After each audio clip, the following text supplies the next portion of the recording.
For years, hospital executives have expressed frustration when essential drugs like heart medicines have become scarce, or when prices have skyrocketed because investors manipulated the market. Now, some of the country's largest hospital systems are taking an aggressive step to combat the problem.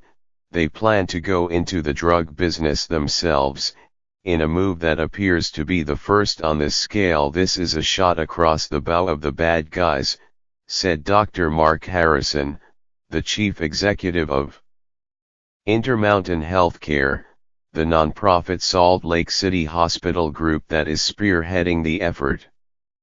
We are not going to lay down. We are going to go ahead and try and fix it. While Intermountain executives would not name the drugs they intend to make, hospitals have long experienced shortages of drugs like morphine or encountered sudden price increases for old, off-patent products like the heart medicine Nitropress. Hospitals have also come under criticism for overcharging for their services, including for some drugs. Several major hospital systems, including Ascension, a Catholic system that is the nation's largest nonprofit hospital group, plan to form a new nonprofit company that will provide a number of generic drugs to the hospitals. The Department of Veterans Affairs is also expressing interest in participating. In all, about 300 hospitals are now included in the group. Other hospitals are expected to join. Dr. Harrison said they plan to focus only on certain drugs. There are individual places where there are problems, he said. We are not indicting an entire industry. Dr. Kevin A. Schulman, a professor of medicine at the Duke University School of Medicine who has studied the generic drug market and is advising the effort, said, if they all agree to buy enough to sustain this effort, you will have a huge threat to people that are trying to manipulate the generic drug market. They will want to think twice. The idea is to directly challenge the host of industry players who have capitalized on certain markets, buying up monopolies of old, off-patent drugs and then sharply raising prices, stoking public outrage and prompting a series of congressional hearings and federal investigations.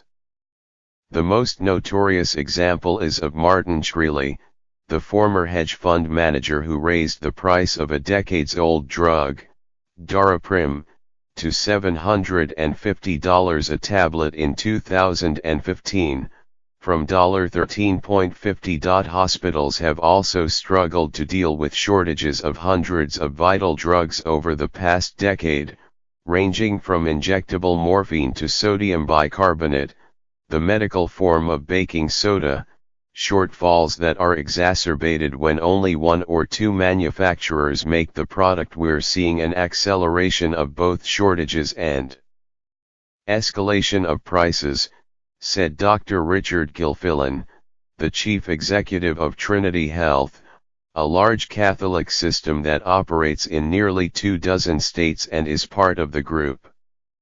There's not been any effective pushback on either of these. Intermountain executives would not discuss many details of the project, citing fears that competitors could shut them out of the market by quickly dropping the price of the drugs in question, then raising them again later. They said they would focus on drugs whose prices have risen sharply or that have been in short supply. We're going to have to hold that very close to our vest, Dr. Harrison said. The company will either rely on third-party manufacturers or decide to make the drugs themselves. The new company will initially focus on selling to hospitals, but officials said they may eventually expand to offer the products more broadly. Dr.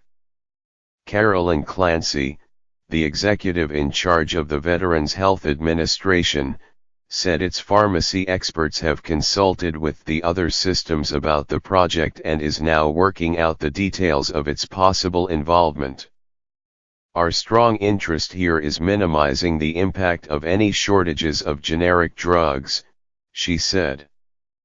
While she said the agency is able to negotiate good prices for veterans, we don't necessarily control supply and have experienced many of the same shortages, including the recent lack of saline fluids. As the other health groups, we are constantly scanning the horizon and constantly attentive to interruptions of supply chains of medicines, she said. In addition to Daraprim, several old, off-patent drugs have seen sharp price increases over the past several years.